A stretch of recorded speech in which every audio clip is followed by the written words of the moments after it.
Abdul Muttalib রাদিয়াল্লাহু তাআলা আনহু কাবা ঘর থেকে যেন আপনার বার হইয়া গোটে গোটে পায়ে যেন আগাতে লাগলেন মা আমিনার বাড়ির দিকে। আমিনা বাড়ির সম্মুখে দেখতে যেন দুইজন মানুষ যেন গলির দরওয়াজায় দাঁড়ায় আছে। আব্দুল মুত্তালিব চিন্তা করে, আল্লাহ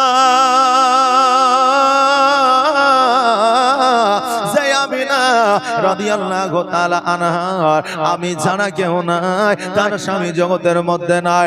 আজকে আল্লাহ গো এই আমিনার বাড়িতে কোনো লোক নাই, জন নাই। আজকে আমিনার দরওয়াজার সম্মুখে কেন দুইজন মানুষকে দেখা যায়?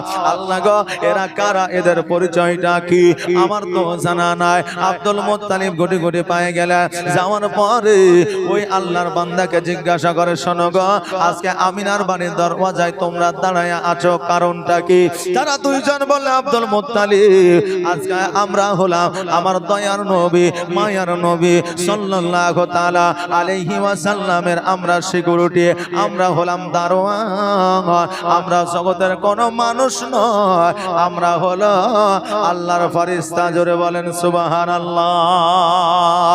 আব্দুল মুত্তালিব রাদিয়াল্লাহু তাআলা আনহু বলে, ও আল্লাহর ফেরেশতারা শোনো, আজকে আমার নবীকে কেন পাহারা দিতেছ? আজকে আমিনার দরওয়াজার সম্মুখে কেন দাঁড়ায় আছো? তারা বলল, শোনো গো আজকে আমার নবীজি জগতের মধ্যে এসেছে, আজকে থেকে নিয়ে এক সপ্তাহ পর্যন্ত জগতের মানুষ আমার নবীকে দেখবে না। আমার নবীজিকে আল্লাহর ফেরেশতারা এক সপ্তাহ ধরে দর্শন করবে, এটা আমার আল্লাহর হুকুম। আর আল্লাহর ফেরেশতারা যখন দর্শন করবে জগতের মানুষকে প্রবেশ করতে দেওয়া হবে না। আব্দুল মুত্তালিব রাদিয়াল্লাহু তাআলা আনহু বলে, শোনো গো আমারই পোতা, আমার ভাই, আমার বংশের আলো, অতএব আমি দেখতে পাবো না, এটা কেমন করে হয়? ফেরেশতারা বলল, মুত্তালিব তুমি দেখতে পাবে না, তুমি 7 দিন পর্যন্ত ওয়েট করো, অপেক্ষা করো। আব্দুল মুত্তালিব বলল, না, আমার আব্দুল্লাহ এই জগৎ ছেড়ে পরজগৎ গমন করেছে, অতএব আব্দুল্লাহর চলে যাওয়ার যে যন্ত্রণা ব্যথা বেদনা সেটা আমার বুকে এখনো পর্যন্ত আছে। আমি দয়ার নবী মায়ার নবী সাল্লাল্লাহু আলাইহি ওয়াসাল্লামকে দেখব, কোলে উঠায়া নিব, বুকে জড়ায়া নিব, আমার বুকের ব্যথা বেদনা দূর করে নিব। জোরে বলেন সুবহানাল্লাহ। ফেরেশতারা বলল, না হবে না, যেই হও না কেন এক সপ্তাহ পর্যন্ত ওয়েট করতে হবে, অপেক্ষা করতে হবে। আব্দুল মুত্তালিব বলল, তা আমি অপেক্ষা করতে পারবো না। জোর করে যখন আমিনার বাড়িতে প্রবেশ করতে যাচ্ছে, কোন রাবী বর্ণনা করেছে আব্দুল মুত্তালিবের মাথায় আল্লাহর ফেরেশতারা আঘাত করেছিল। কোন রাবী বলেছেন না না না, আব্দুল মুত্তালিবের মাথায় হাত বুলায় দিয়েছিল, আর হাত বুলায় দেওয়ার কারণে আব্দুল মুত্তালিব অজ্ঞান হয়ে গিয়েছিলেন। আর অজ্ঞান হয়ে একদিন নয়, 2 দিন নয়, 7 দিন পর্যন্ত জমিনের মধ্যে শুয়েছিলেন। আর ওই 7 দিন পর্যন্ত আমার আল্লাহর ফেরেশতারা আমার নবীজিকে দর্শন করেছিলেন। জোরে বলেন সুবহানাল্লাহ। আমার নবীজিকে দর্শন করেছিলেন। আসমান থেকে মা আমিনার বাড়ি পর্যন্ত আল্লাহ যেন সিঁড়ি নামিয়ে দিয়েছিলেন, আর ওই সিঁড়ি দিয়ে ফেরেশতারা নেমে নেমে আমার নবীজিকে দর্শন করেছিলেন।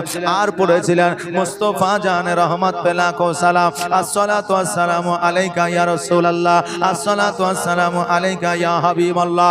ওই ফেরেশতাদের হাতে আপনার একটা পতাকা ছিল, যেই পতাকাটা হলো ইসলামিক পতাকা। আজকে ওই পতাকাটা আমরা 12 রবিউল আউয়ালে উড়াই, ওই পতাকাটা আমরা 12 রবিউল আউয়ালে নিয়ে ঘুরি। আজকে অনেকে বলে 12 রবিউল আউয়াল উদযাপন করা যাবে না, 12 রবিউল আউয়াল মানা যাবে না, 12 রবিউল আউয়ালে পতাকা আপনার নিয়ে ঘোরা যাবে না।